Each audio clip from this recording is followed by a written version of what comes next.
नमस्ते दोस्तों, स्वागत है आपका सिटी न्यूज़ इंडिया में। LLRM मेडिकल कॉलेज मेरठ में 25 मई को अहम चिकित्सा कार्यशाला और CME कार्यक्रम का आयोजन किया गया। CPAP की आर्ट एंड साइंस विषय पर आयोजित इस कार्यक्रम में नवजात शिशुओं में जो कंटिन्यूअस पॉजिटिव एयरवे प्रेशर यानी CPAP तकनीक के प्रभावी उपयोग और व्यवहारिक प्रशिक्षण पर जोर दिया गया। इस कार्यशाला का आयोजन बाल रोग विभाग द्वारा national neonatology forum Uttar Pradesh और Indian academy of paediatrics Meerut के सहयोग से किया गया। कार्यक्रम की शुरुआत सुबह 9 बजे हुई, जिसमें देश भर से आए बाल रोग विशेषज्ञ और PG विद्यार्थी शामिल हुए। न्यूटिमा हॉस्पिटल मेरठ के निदेशक डॉक्टर अमित उपाध्याय ने नॉन इन्वेसिव वेंटिलेशन पर अपना व्याख्यान दिया। इसके बाद डॉक्टर रुचि रॉय ने CPAP के व्यवहारिक उपयोगों पर प्रकाश डाला, जबकि डॉक्टर संजू यादव ने मॉनिटरिंग, टाइट्रेशन और ट्रबल शूटिंग जैसे तकनीकी पहलुओं पर चर्चा की। डॉक्टर नवरत्न गुप्ता ने सपोर्टिव केयर की महत्ता को समझाया। कार्यक्रम में 4 अलग अलग स्टेशनों पर व्यवहारिक प्रशिक्षण दिया गया, जहां प्रतिभागियों ने CPAP सेटिंग, इंटरफेस फिक्सेशन और अन्य तकनीकों का अभ्यास विशेषज्ञों की देखरेख में किया। कॉलेज के प्रधानाचार्य डॉक्टर RC गुप्ता ने बताया कि राज्य सरकार द्वारा अधिकांश सरकारी अस्पतालों में CPAP उपकरण उपलब्ध कराए जा रहे हैं, जिससे ऐसी कार्यशालाओं के माध्यम से डॉक्टरों के प्रशिक्षित। कॉलेज के प्रधानाचार्य डॉक्टर RC गुप्ता ने बताया कि राज्य सरकार द्वारा अधिकांश सरकारी अस्पतालों में CPAP उपकरण उपलब्ध कराए जा रहे हैं, जिससे ऐसी कार्यशालाओं के माध्यम से डॉक्टरों को प्रशिक्षित कर नवजात मृत्यु दर को कम किया जा सके। सर, आपका शुभ नाम? मैं डॉक्टर अमित उपाध्याय, मैं नवजात शिशु विशेषज्ञ हूँ और यहाँ न्यूटिमा हॉस्पिटल में लेवल 3B NICU रन करता हूँ। सर, अभी जो वर्कशॉप हुई है art and science of CPAP, sir ये नया टेक्नोलॉजी है या पहले से ये, मतलब ये क्यों वर्कशॉप हो रही है आजकल? CPAP जो है बहुत नई टेक्नोलॉजी नहीं है। लास्ट 20 ईयर्स में CPAP पॉपुलराइज बहुत हुई है। पॉपुलराइज इसलिए हुई है कि पहले अगर कोई सांस नहीं ले पा रहा, लंग्स उसके सिकुड़े हुए हैं, तो उसको फैलाने के लिए ना ट्यूब डाल के वेंटिलेटर से फैलाया जाता था। अभी देखा गया कि उसके नुकसान बहुत होते थे, और तो ये नॉन इन्वेसिव वेंटिलेशन कहते हैं इसको। इसमें बिना हम बॉडी के अंदर जाए, नाक के थ्रू ही लंग्स को एक्सपैंड करने की कोशिश करते हैं। ये न्यूबॉर्न से लेकर एडल्ट तक के अंदर भी यूज़ होता है। एडल्ट्स में बाईपैप हमसे ज़्यादा चलता है, न्यूबॉर्न में और या छोटे बच्चों में CPAP से ज़्यादा चलता है। और ये आप ये देखें तो बिल्कुल नई नहीं है, लेकिन 20 साल के अंदर अब ये ज़्यादा पॉपुलर हुई है, बिकॉज लोगों को दूसरी जो ज़्यादा इन्वेसिव वेंटिलेटर है उनके नुकसान धीमे धीमे पता चलने शुरू हुए। तो ये वर्कशॉप क्यों? ये वर्कशॉप इसलिए कि अब गवर्नमेंट ने ना CPAP को बहुत पॉपुलराइज करने के लिए जितने सरकारी SNCU हैं वहाँ सब जगह 2-2 CPAP अवेलेबल कराए हैं। तो इसलिए गवर्नमेंट का ये जो प्रयास है कि हर SNCU में CPAP रहे और उसे जल्दी बच्चे रेफ़र ना करने पड़े। मेडिकल कॉलेज की भी सीमा है भाई, यहाँ 20 बेड की NICU है। अगर हर SNCU से जो रीजन का है सब अपने सांस की दिक्कत वाले बच्चे LLRM में भेजेंगे तो यहाँ पे ऑब्वियसली बेड नहीं रह जाएंगे। एक बेड पे 2-2 बच्चे लिटाने पड़ जाते हैं, जिससे संक्रमण का दर बहुत बढ़ जाता है। तो यही गवर्नमेंट का प्रयास है कि टर्शरी केयर सेंटर्स पे रेफरल कम करना है, और जहाँ पे पेशेंट है, जहाँ पैदा हुआ है, वहीं पे उसका पूर्णतः इलाज हो सके। अब ये CPAP वगैरह की टेक्नोलॉजी अभी तक कभी SNCU में उन नर्सेज ने यूज़ नहीं कर रखा, उन डॉक्टर्स ने यूज़ नहीं कर रखा। तो यही इनको नर्सेज को, डॉक्टर्स को ट्रेन करने के लिए एक वर्कशॉप थी, जिससे जो ये मशीनें आई हैं ये ख़राब ना हो और ये यूज़ में आए, जिससे बच्चों को ज़्यादा से ज़्यादा बचाया जा सके। हमारा मृत्यु दर नवजात शिशु का जो है अभी करीब इंडिया के नेशनल एवरेज से ज़्यादा है यूपी में। तो हमें एटलीस्ट इसको नेशनल एवरेज जो अबाउट 20 के करीब पहुँच गया है पर 1000 लाइव बर्थ, हमें यूपी का भी जो करीब 25 से 28 के करीब है इसको कम करके लाना है।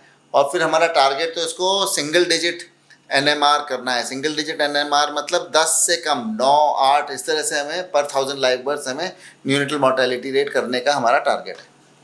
तो ये आपने बोला है कि गवर्नमेंट की तरफ से ये बोला जा रहा है कि वर्कशॉप के लिए, तो ये केसेस बढ़ गए हैं इस वजह से गवर्नमेंट बोल रही है, या कोई और रीज़न है? अब जो है देखो, न्यूबॉर्न एक नेग्लेक्टेड पॉपुलेशन थी 10 साल पहले तक काफ़ी ज़्यादा। सो उसमें जो है ना, हार्ट की प्रॉब्लम, डायबिटीज़ की प्रॉब्लम, इनको बड़ी प्रॉब्लम समझा जाता था, और नवजात शिशु के ऊपर उतना काम नहीं हुआ पहले जितना होना चाहिए था। तो इसलिए नवजात शिशु दर बहुत हाई थी। तो ये तो फिर ये माने कि गवर्नमेंट जागरूक है इस बारे में, इसलिए ऐसा हुआ है? बिल्कुल। मैं इस पे कहूँगा कि गवर्नमेंट, यूनिसेफ, WHO और इन सबका जो है इस टाइम पे मेन एम्फेसिस इस टाइम नवजात शिशु को की मृत्यु दर कम करने के ऊपर है, क्योंकि इंडिया में NMR काफ़ी हाई था, और हमारा टारगेट है कि हम इसको 10 से कम करने का 2030 तक। सो ये अभी थोड़ा मुश्किल, कई स्टेट्स में हो भी गया है। केरला में तो 3 हो गया है, दिल्ली में कम हो गया है, आंध्रा में कम हो गया है, तमिलनाडु में ये टारगेट अचीव हो चुका है। सो बहुत स्टेट्स ने कर लिया है, और यूपी को भी हमें अच्छे, मतलब लास्ट 10 साल में यूपी ने भी बहुत अच्छी प्रोग्रेस करी है। 30% से ज़्यादा रिडक्शन NMR के अंदर हुआ है। तो हमें इसलिए अब गवर्नमेंट चाहती है कि अब रीजनलाइजेशन ऑफ केयर जो है वो करना है। जहाँ पे हम पैदा हो रहे हैं वहीं पे अगर हम उसको ट्रीटमेंट दे सकें, तो इन वेंटिलेट करना वहाँ पे मुश्किल है, तो वेंटिलेट करने के लिए हम LLRM या जो भी उस रीजन का टर्शरी केयर सेंटर है वहाँ भेजें। बट CPAP है, फोटोथेरेपी है, इन छोटी चीज़ों के लिए हमें बच्चा ना भेजना पड़े। ट्रांसपोर्टेशन एक इस तरह के बच्चे को सांस की दिक्कत है ना, वो भी एक बहुत बड़ी प्रॉब्लम है। ये 108 की एम्बुलेंसेज हैं, ये बड़ों को ट्रांसपोर्ट करने की तो बहुत अच्छी हैं, लेकिन नवजात शिशु के हिसाब से ना इनमें इंक्यूबेटर वगैरह नहीं है, तो इनमें न्यूबॉर्न्स को शिफ्ट करना एक बड़ा चैलेंज है। उस दौरान, शिफ्टिंग के दौरान बच्चे ठंडे पड़ने का, सांस की दिक्कत आने का, इन सब का बहुत रिस्क रहता है।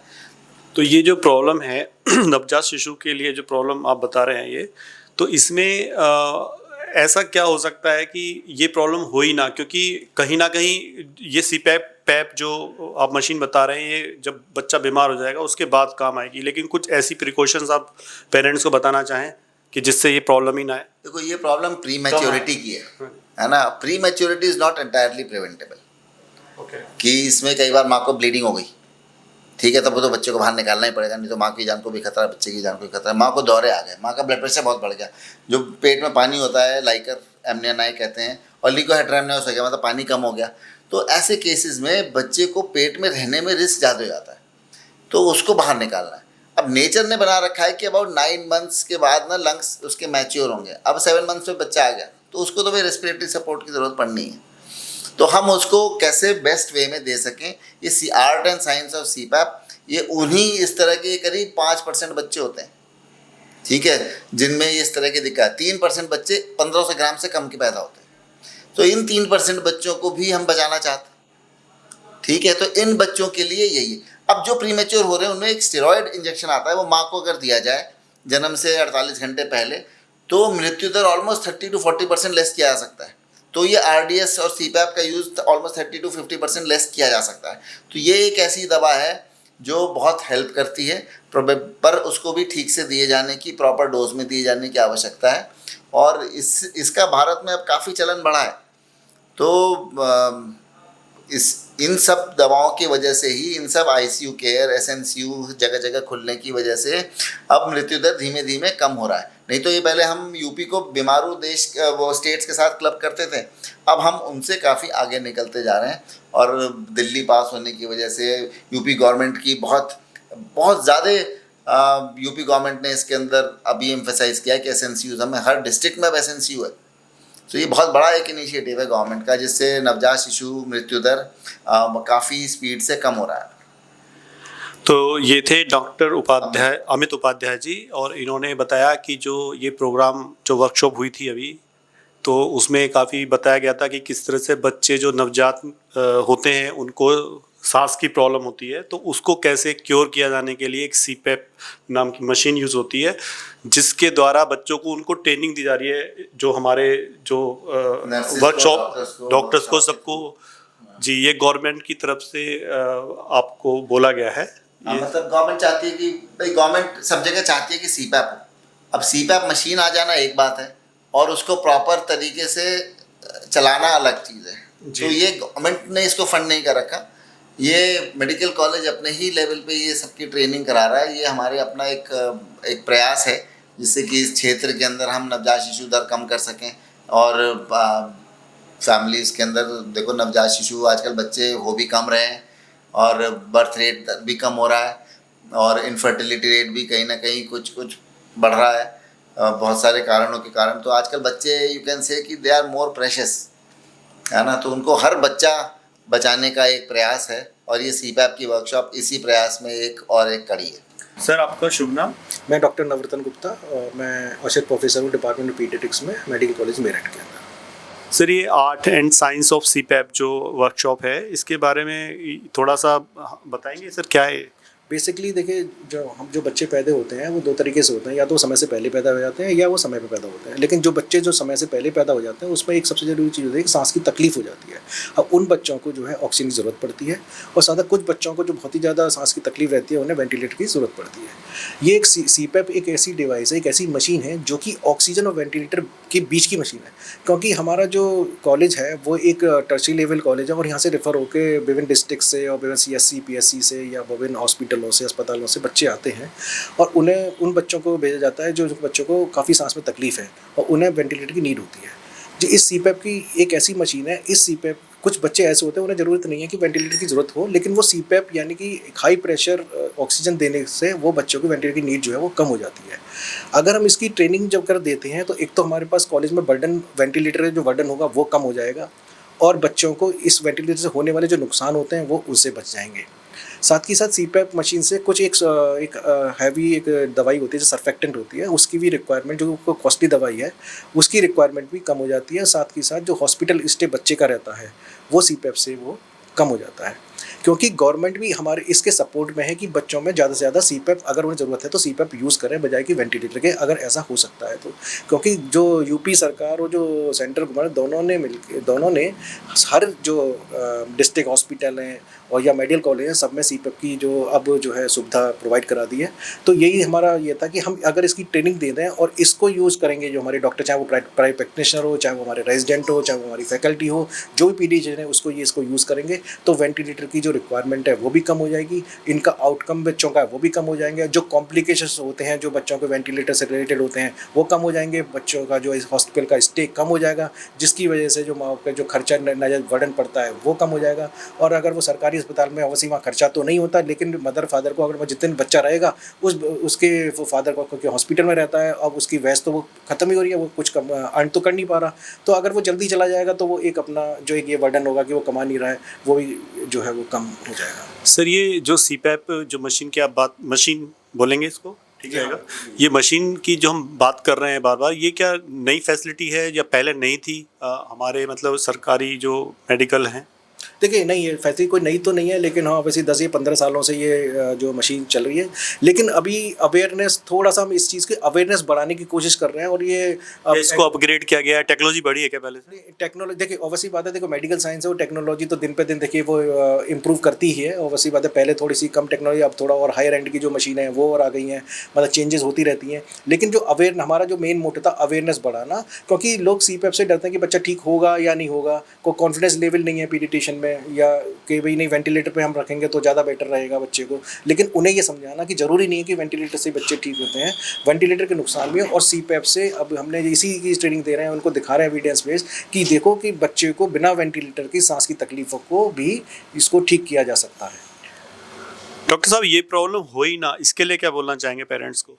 ऑब्वियसली देखो, अभी ये कहते हैं कि भाई prevention better than the cure. सबसे पहले जब बच्चा, देखिए अब बच्चा मान लीजिए, देखो प्रीटर्म अगर किसी मदर को दिक्कत है या बच्चे को दिक्कत हो, प्रीटर्म तो हो गई है, इसमें तो जो गायनिकोलॉजिस्ट है वो अपनी तरफ से बेस्ट पॉसिबल कोशिश की जाती है कि जो बच्चा है वो जो 9 महीने 7 दिन नॉर्मली जो ड्यूरेशन रहता है वो उतना रुके। लेकिन कुछ परिस्थिति ऐसी होती हैं कि बच्चे को समय से पहले निकालना ही पड़ता है, या तो वो मदर के लिए खतरा होता है या बच्चे के लिए खतरा होता है, इसलिए पहले निकालना, तो उसे हम कहते हैं प्रीटर्म बेबी कहते हैं। तो उसमें गायनिकोलॉजी अपना बेस्ट एफर्ट करती है कि वो जितना रोक सकता है वो पेट के अंदर, मदर के पेट के अंदर वो रोकता ही है, लेकिन फिर मजबूरी है कि वो पहले प्री मैच्योर बच्चे पैदा होते हैं। उसके लिए ये है कि जो गायनिकोलॉजिस्ट हैं वो एक स्टेरॉइड होता है, वो एंटीनेटल स्टेरॉइड कहते हैं उसे हम, वो उसके इंजेक्शन उसको दिए जाते हैं जब बच्चा माँ के गर्भ के अंदर होता है। अगर उसकी जो है कुछ स्टेरॉइड की 2 डोज दी जाती हैं, कुछ स्टेरॉइड की 4 डोज जाती हैं। अगर उनका कंप्लीट कोर्स अगर पूरा हो जाता है तो जो ये प्री मैच्योरिटी, जो लंग की जो मैच्योरिटी है वो, और सीपीएप की रिक्वायरमेंट या रेस्पिरेटरी डिस्ट्रेस है, वेंटिलेटर की रिक्वायरमेंट वो कम हो जाती है।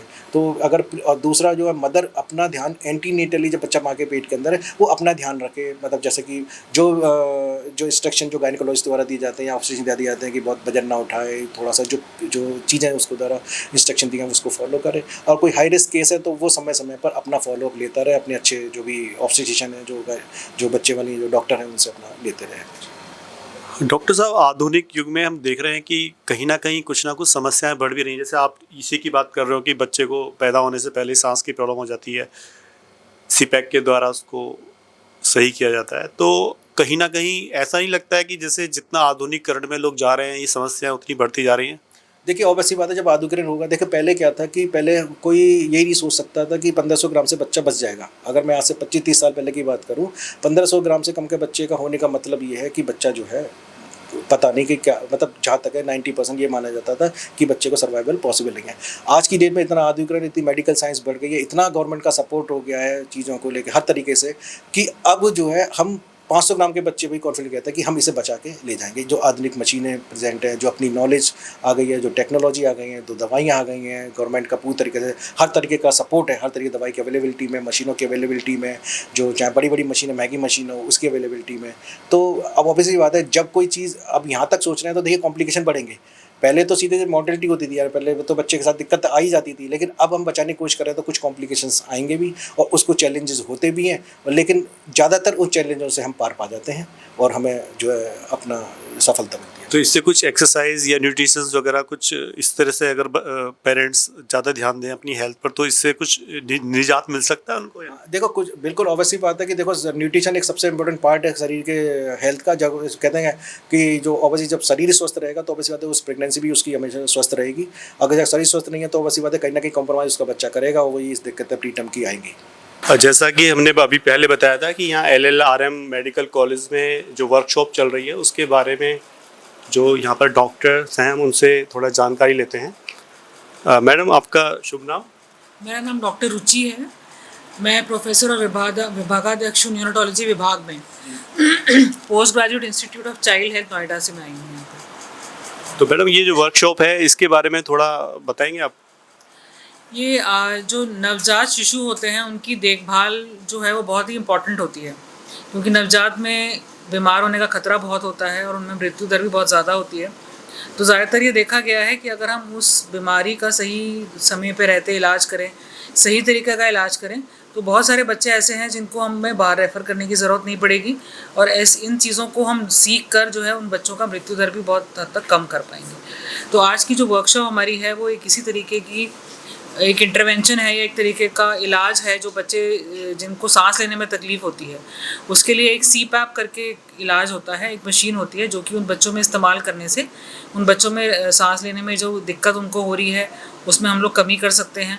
और ऐसे बहुत सारे बच्चे जिनको वेंटिलेटर पे डालने की ज़रूरत पड़ती है जिससे कि खर्चा भी बहुत होता है, और ऐसे बहुत सारे बच्चे कई बार बच भी नहीं पाते हैं।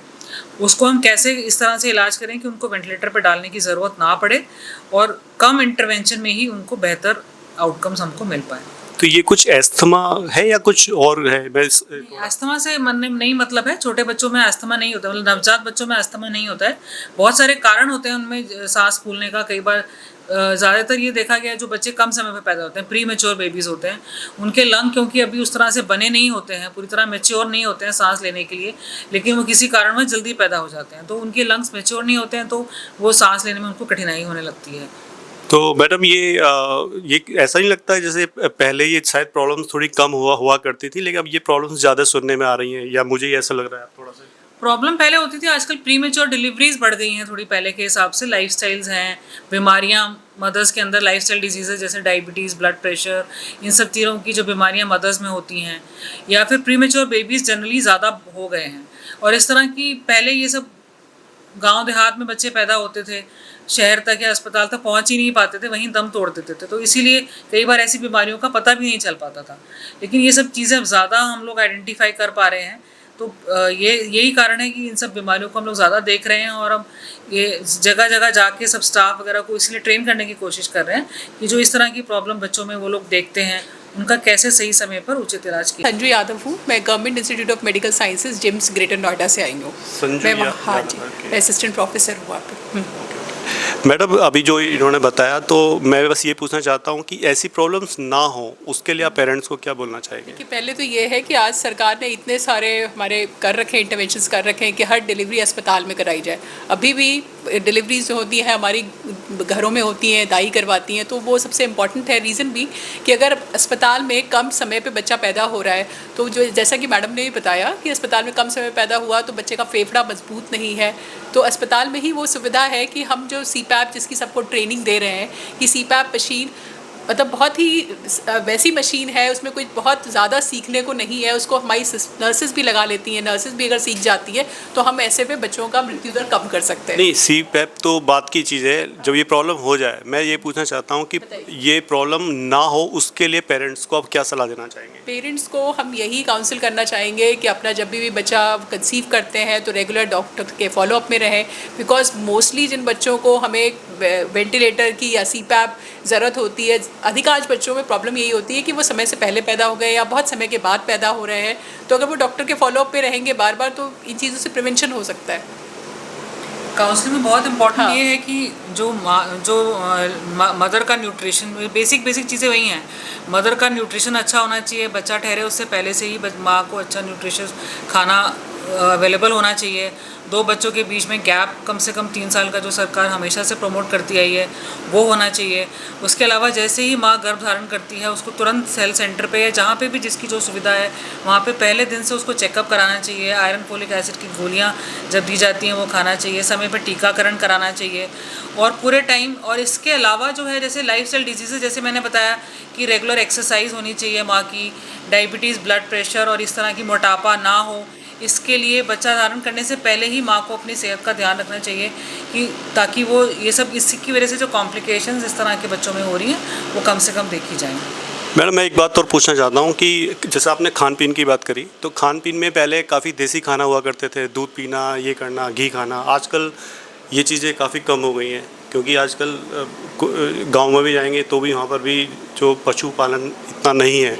और तो मुझे जहाँ तक मेरी सोच है, उसके आधार पे मैं बोल रहा हूँ कि कहीं ना कहीं खाना पीना तो गड़बड़ है ही, पशुपालन भी ठीक नहीं है। इसके अलावा दवाइयाँ भी जो गिरती हैं फसलों में, तो वो भी कहीं ना कहीं केमिकल्स उसमें डाले जा रहे हैं। तो इसका जो मैं तो कहूँगा कि सरकार से आप कुछ बोलना चाहेंगे इस बारे में, कुछ इस तरह का हो कि जिससे ये केमिकल्स बंद हो जाएं और जो पहले हमारे पशुपालन थे उसी तरह हो जाए, क्योंकि कहीं ना कहीं जितना ये आधुनिकीकरण बढ़ रहा है, कहीं ना कहीं बीमारियां भी उससे उतनी ही बढ़ती जा रही हैं। नहीं, इसके ऊपर तो सरकार का बहुत, आपने देखा होगा, जो ICMR है या नेशनल इंस्टीट्यूट ऑफ न्यूट्रिशन है, उसने भी बहुत गाइडलाइंस निकाली हैं कि किस तरह का खाना हमको कंज्यूम करना चाहिए। और अभी कुछ दिन पहले मोदी जी ने भी इस बारे में बोला था कि न्यूट्रिशियस खाएं। हेल्थ की जो प्रॉब्लम है वो आधे से ज़्यादा रिलेटेड हमारी न्यूट्रिशन, मोटा अनाज, हाँ, मोटा अनाज, मिलेट्स पे देखिए कितना है चीज़ें, वही सब हम लोग वापस उसी पे जा रहे हैं। जितना processed food, ready to eat food, packet वाले फूड हम जितना कम खाएंगे, उतना ना केवल माँ के लिए, बच्चों के लिए, वृद्धों के लिए, हर किसी के लिए जो है वो बेसिक खाना जो घर में हमारे पहले खाया जाता था, वही अगर हम लोग सब खाएंगे। और एक्सरसाइज, मतलब पहले तो रोज़मर्रा के काम में ही एक्सरसाइज हो जाती थी, इसलिए किसी को अलग से एक्सरसाइज या जिम जाने की ज़रूरत नहीं पड़ती थी। लेकिन अब वो फैसिलिटी और टेक्नोलॉजी की वजह से वो एक्सरसाइज नॉर्मल रूटीन में तो नहीं हो पाती है, लेकिन हम अपना थोड़ा सा समय दिन का निकालें और अपना एक्सरसाइज पे भी ध्यान दें। तो न्यूट्रिशन में आप सही कह रहे हैं, जो आप बता रहे हैं फसलों में ये सब इस्तेमाल होता है, इसके भी गवर्नमेंट के गाइडलाइंस है कि इस तरह की दवाइयाँ क्या नहीं यूज़ होनी है। लेकिन ये जनता को भी देखना है कि अननेसेसरी सिर्फ फसल बढ़ाने के लिए या कई बार दूध भी ज़्यादा प्रोड्यूस करने के लिए हम लोग कैटल में भी कुछ तरह के इंजेक्शन लगा देते हैं या कुछ इस तरह के हानिकारक पेस्टिसाइड यूज़ करते हैं ताकि फसल बढ़ जाए। उसका अल्टीमेटली प्रभाव तो कहीं ना कहीं हर किसी के असर पे पड़ रहा है, हर किसी की सेहत पे उसका असर पड़ रहा है। तो ये थी हमारी डॉक्टर साहिबा, जो इन्होंने काफ़ी हमको नॉलेज दी। ये थी संजू यादव जी, और आप डॉक्टर रुचि जो नोएडा से हैं, और आप ग्रेटर नोएडा, ग्रेटर नोएडा, दोनों नोएडा से हैं। तो हम यहाँ पर आए थे LLRM मेडिकल कॉलेज में, और हमने यहाँ पर वर्कशॉप में गए, और वर्कशॉप में जो यहाँ पर ये आए हैं, नोएडा से आए हैं यहाँ पर। तो इसके साथ साथ आपका बहुत बहुत धन्यवाद देने का। नमस्कार।